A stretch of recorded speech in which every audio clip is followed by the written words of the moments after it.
suñuy jaar-jaar daal dañu nekkee ndaw dañoo bañoon lépp bëgg xam-xam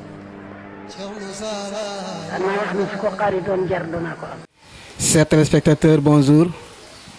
Bienvenue sur le plateau du savoir Jotaayu Xam-Xam. Ndiambé TV reçoit aujourd'hui sur ce plateau un fidèle et fervent disciple de Cheikh Moussa Cissé Ndiambé Borom Darou du nom de Cheikh Famara. Cheikh Famara, bonjour. Bonjour. Voilà Cheikh Famara, notre thème d'aujourd'hui, ça concerne une émission du nom de Jotaayu Xam-Xam et vous êtes notre invité d'aujourd'hui, notre invité inaugural pour cette émission. Sur ce, nous avons une série de questions à vous poser. Alors, sans plus tarder, nous allons procéder directement à la série de questions. La première est la suivante. Quelle est l'importance du savoir pour le genre humain? Alhamdulillahi rabbil alamin wa salatu wa salam ala rasulillah allahumma salli ala sayyidina Muhammad wa sallam. Assalamu alaikum wa rahmatullahi ta'ala wa barakatuhu. À vous, chers amis de Ndiambé TV, et à tous les téléspectateurs qui sont en train de nous suivre ou qui vont nous suivre dans le futur, car comme nous le savons maintenant, la communication se conserve jusqu'à des périodes très longues. Je voudrais d'abord, avant d'entamer mes propos, rendre grâce à Dieu et prier sur le prophète Mohammed sallallahu alayhi wa sallam pour recevoir sa baraka et la bénédiction divine en lui par le truchement de notre cheikh et éminent cheikh Ahmadou Bamba Khadimou Rassoul, mais aussi par le truchement de son disciple cheikh Moussa Cissé Ndiambé Borom Darou, dont la photo d'illustration est si présente, vraiment pu recevoir la lumière divine qui nous a permis de savoir l'importance de la connaissance. Et je voudrais aussi rendre grâce la branche par laquelle le Seigneur nous a appelés à ce savoir infini, qui est la connaissance de lui-même, Al-Ma'rifatu Billah, à savoir Cheikh Souley Niane, qui était le grand frère dans la voie à notre cheikh au niveau de Mbour, appelé Cheikh Ablaye Sarr le défunt, que l'agrément de Dieu et sa lumière l'inondent. Et remercier aussi notre khalife, et qui est le fils de Cheikh Ablaye Sarr, Cheikh Souleymane Niane Sarr, à Mbour, et tous les condisciples de Mbour, et mon propre cheikh, Cheikh Ousmane Bangoura, par qui j'ai accédé à la voie du Seigneur, à la lumière du Seigneur. Mais aussi je voudrais particulièrement remercier et rendre grâce à Seydina Cheikh Alioune Cissé, fils et disciple de Cheikh Moussa Cissé Ndiambé Borom Darou, qui a été un des grands remparts un peu de mon ascension spirituelle, parce que étant à Dakar et n'ayant pas de connaissance de Cheikh, donc de la voie, c'est par lui et par la grâce de Dieu que j'ai pu renforcer un peu mon niveau spirituel. C'est intéressant. Donc pour revenir un peu à votre question, alors quelle est la place du savoir chez le genre humain? C'est une question très large mais très importante et qui est vraiment à la base de l'être humain. Le savoir, c'est l'humain. L'humain sans le savoir, ce n'est rien d'autre qu'une petite créature ou bien une simple créature. Le savoir, c'est la vie, c'est l'expression, c'est la réalité de l'être humain. Parce que si nous prenons le Coran, car étant des musulmans, c'est notre livre de chevet, c'est notre référence, l'histoire de la création de l'être humain, quand l'intention est parvenue au Seigneur, ou bien quand le Seigneur a manifesté son intention de créer l'être humain, et qu'il en a discuté avec les anges, la première chose qu'il a fait savoir aux anges, quand les anges lui ont dit, Seigneur, vous allez créer quelqu'un qui va venir sur la terre, commettre des péchés et commettre vraiment l'injustice sur terre. Le Seigneur a dit que je sais ce que vous ne savez pas. Donc c'est la première réponse. Et cette réponse montre le degré du savoir. Quand le Seigneur a créé l'être humain à travers le premier qui est Adam selon l'histoire religieuse. Ce qu'il a fait en premier, c'est qu'il a confronté Adam aux anges en posant une question aux anges, c'est-à-dire en leur demandant de dire les noms de certaines créatures qu'il leur a présentées. Et les anges ont fait savoir qu'ils ne pouvaient connaître que ce que leur Seigneur leur faisait connaître, leur permettait de connaître. Alors il demanda à Adam, et à Adam, il a donné les noms de tous ces êtres-là, et le Seigneur de dire, j'ai donné la connaissance de tout à Adam, j'ai fait connaître à Adam tout. Donc on peut dire que le premier don que Dieu a donné à l'être humain, à part la vie, c'est la connaissance. Donc juste pour dire que la connaissance, c'est vraiment la vie de l'humain, c'est sa réalité, c'est son objectif, c'est sa raison d'être. Voilà, c'est intéressant. Toujours on enseigne avec les questions.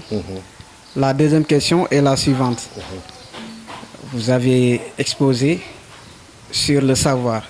Mais ce savoir dont il est question même, il est dit que ce même savoir est scindé en deux. Le savoir est divisé en deux parties. Maintenant, ce que nous voulons savoir est la suivante. Quelle est la différence qui existe entre ces deux types de savoir et la finalité de chacune d'entre elles? Merci bien. Alors, concernant le savoir, il est large et il embrasse tout. Il est diversifié, il est multidimensionnel. Mais dans le domaine de la religion, chez les soufis, c'est-à-dire c'est le groupe d'interprétation de la religion musulmane par la voie de l'amour, par la voie de l'abnégation, par la voie du don de soi pour le Seigneur, par la voie de ce qu'on appelle, le mot m'échappe, c'est-à-dire c'est la voie de l'extinction pour la réalité de Dieu. Manifester la réalité de Dieu. Les soufis partagent le savoir religieux en deux. Ils disent que le savoir religieux est composé de l'externe et de l'interne.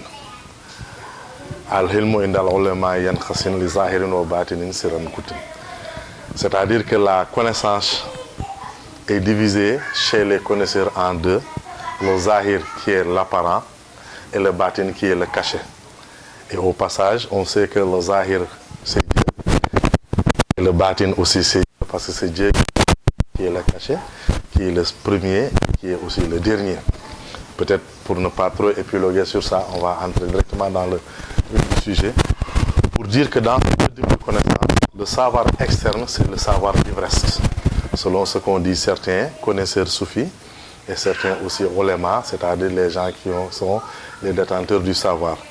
Ils disent que le savoir livresque, c'est ce savoir-là qui vous permet de connaître qu'est-ce qui est dans les livres, le contenu des livres, qui nous permet aussi de connaître la vie externe de la religion, c'est-à-dire la charia. Quelles sont les lois qui nous permettent de vivre ensemble, mais aussi quelles sont les lois qui nous permettent de nous montrer comment faire le culte de Dieu. Le savoir interne qui est ce qu'on appelle le batin, c'est ce qui nous permet maintenant de connaître le Seigneur lui-même. C'est ce qui nous permet vraiment d'avoir une connexion continue avec le Seigneur. C'est ce qui nous permet de vivre dans la présence divine, c'est-à-dire la Khadratul Ilahiyya, la Khadratul Qudsi, c'est-à-dire la présence de la sainteté divine. Donc ce deuxième savoir, c'est vraiment ce savoir qui nous permet de nous dévoiler, mais qui nous permet aussi d'aller au-delà de notre petite personne pour entrer dans les sphères de la divinité. Donc, si je puis résumer, nous allons dire, comme nos prédécesseurs l'ont dit, comme aussi certains de nos guides l'ont dit, qu'effectivement, le savoir externe, c'est vraiment le savoir qui nous permet de vivre dans la paix des cœurs entre les êtres humains, de connaître nos cultes, de connaître ce qu'il y a dans les livres, mais le savoir interne, c'est ce qu'il y a entre les lignes, comme on dit, c'est l'esprit de la lettre. c'est vraiment ce qui nous permet d'accéder à la lumière divine, c'est ce qui nous permet d'accéder à Dieu, c'est ce qui nous permet vraiment de vivre dans l'amour divin, de vivre dans l'unicité divine, c'est vraiment de vivre dans l'essence divine. D'accord, c'est Famara. Puisqu'il y a différence entre ces deux types de savoir, est-ce que la façon dont on acquiert ces deux types de savoir est la même ou pas? Alors, toujours en référence à ces oulémas érudits et soufianké, dont je pourrais citer les noms, Imam al-Ghazali,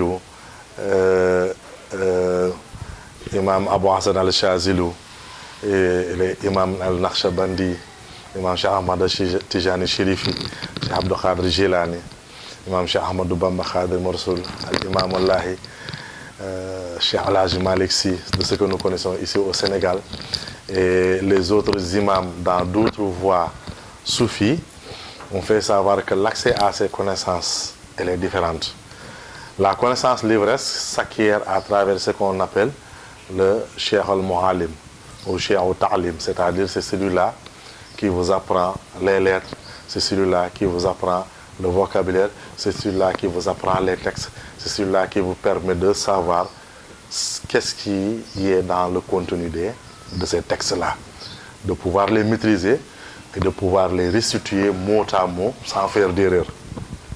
Donc c'est un savoir qu'on peut acquérir à travers les éducateurs du Coran et les éducateurs de ces sciences-là. Donc ça veut dire que c'est des enseignants qui vous délivrent ce qu'il y a dans les livres.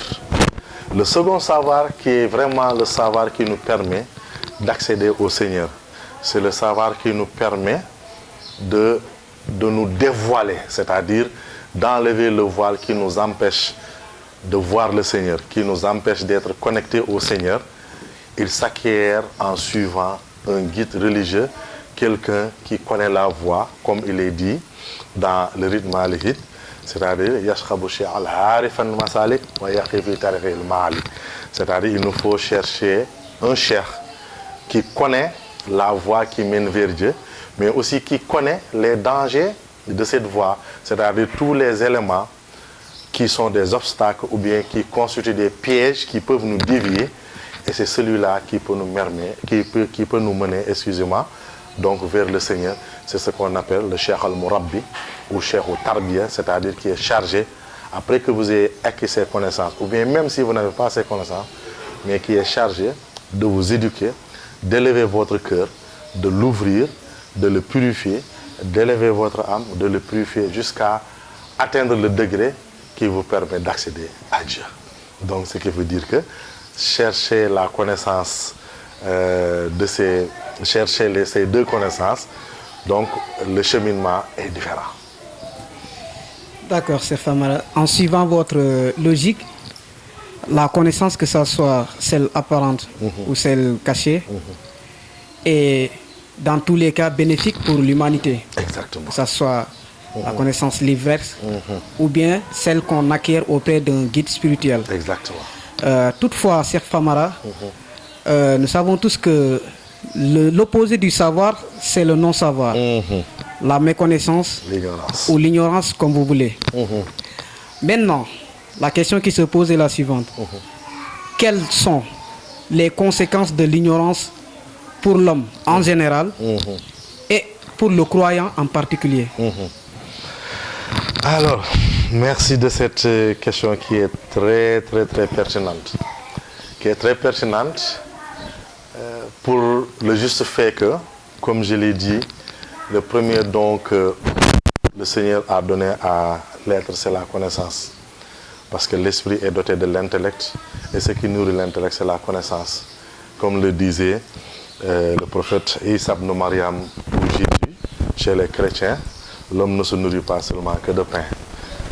L'esprit se nourrit. Et l'esprit, la nourriture de l'intelligence, c'est l'apprentissage. Alors, comme je l'ai dit, le savoir, c'est l'être en tant que tel. Quand on dit être humain, on dit savoir. Parce que l'être humain sans savoir est autre chose. Parce que même les autres créatures, supposons animal ou même végétal qui, soi-disant, n'ont pas une intelligence, même leur code de vie est basé sur un savoir. Parce qu'aujourd'hui, les scientifiques ont pu démontrer que entre les animaux, il y a des types de communication qu'il y a à travers leurs cris, à travers les gestes qu'ils font, ou bien même à travers les chemins qu'ils empruntent. Donc, juste pour vous dire, c'est quoi le savoir? Alors, l'être humain, il est le vicaire de Dieu sur terre, le représentant de Dieu sur terre. Et l'un des plus grands mots de Dieu, c'est que il est le connaisseur et le détenteur de la connaissance de toutes choses. Et Dieu nous a créés à son image, comme le disent certains, ou bien à l'image voulue, mais on voit que l'expression du pourquoi de notre création, c'est qu'on soit les vicaires. Et on ne peut pas être le vicaire de quelqu'un qu'on ne connaît pas. On ne peut pas être le vicaire de quelqu'un dont on ne possède pas certaines de ses capacités. Donc, si on représente Dieu, c'est parce que quelque part, on a les capacités de faire les choses comme il le veut. Et quand on dit capacité, on dit connaissance. Donc, le savoir, c'est vraiment la base de la vie de l'être humain. Alors, la différence entre le savoir et l'ignorance, je pense, si je ne me trompe, un hadith y est venu, ou bien Sayyidina Ali en a parlé quelque part. C'est-à-dire que le savoir, c'est la vie, l'ignorance, c'est la mort. Parce que quand on ne connaît pas, on est beaucoup plus à même de se perdre. Un petit exemple, quand vous veniez me voir, si vous ne connaissiez pas la route et qu'il n'y ait pas quelqu'un pour vous guider, vous allez vous perdre. Mais si vous connaissez la route, ou bien vous avez quelqu'un qui va vous guider, donc c'est toujours le savoir, donc vous allez vous retrouver. Donc on peut dire que l'ignorance mène directement vers l'enfer. Vraiment. Ici et dans l'au-delà, parce que quand on ne connaît pas, on ne peut pas jouir de ce que la connaissance donne. La connaissance, c'est vraiment la clé de la vie, c'est vraiment la clé du paradis, c'est la clé de l'être. Et on dit que la connaissance donne l'avoir donne le pouvoir, le savoir donne l'avoir et l'avoir donne le pouvoir. Parce que quand on sait, on a. Quand on a, on peut. Donc, juste pour dire que la différence entre le savoir et l'ignorance, c'est vraiment la différence entre la vie et la mort. Donc, celui qui ne sait rien, tout ce que tu ne sais pas ne vit pas en toi. Aujourd'hui, pour un petit exemple, tu n'es jamais parti en Casamance, supposons. Tu ne sais pas si la Casamance existe, tu ne sais pas ce que c'est que la Casamance, tu ne sais pas qu'est-ce qu'il y a en Casamance. Donc, c'est comme la mort chez toi. Mais tu vis à Dakar. Tu connais Dakar, tu connais des coins et des recoins de Dakar. Donc, Dakar vit pour toi. Et il y a des éléments même que tu peux nous indiquer à Dakar. Alhamdulillah. Voilà, ce sont sur ces mots qu'on met fin à ce débat, cette émission. Merci de votre fidélité, chers téléspectateurs. Ndiamé TV vous donne rendez-vous pour la prochaine fois sur votre débat ou votre émission Jotaayu Xam-Xam. Merci de votre attention. suñuy jaar-jaar daal dañu nekkee ndaw dañoo bañoon lépp bëgg xam-xam. xanaa wax ni su ko xaaritoon jar danaa ko am.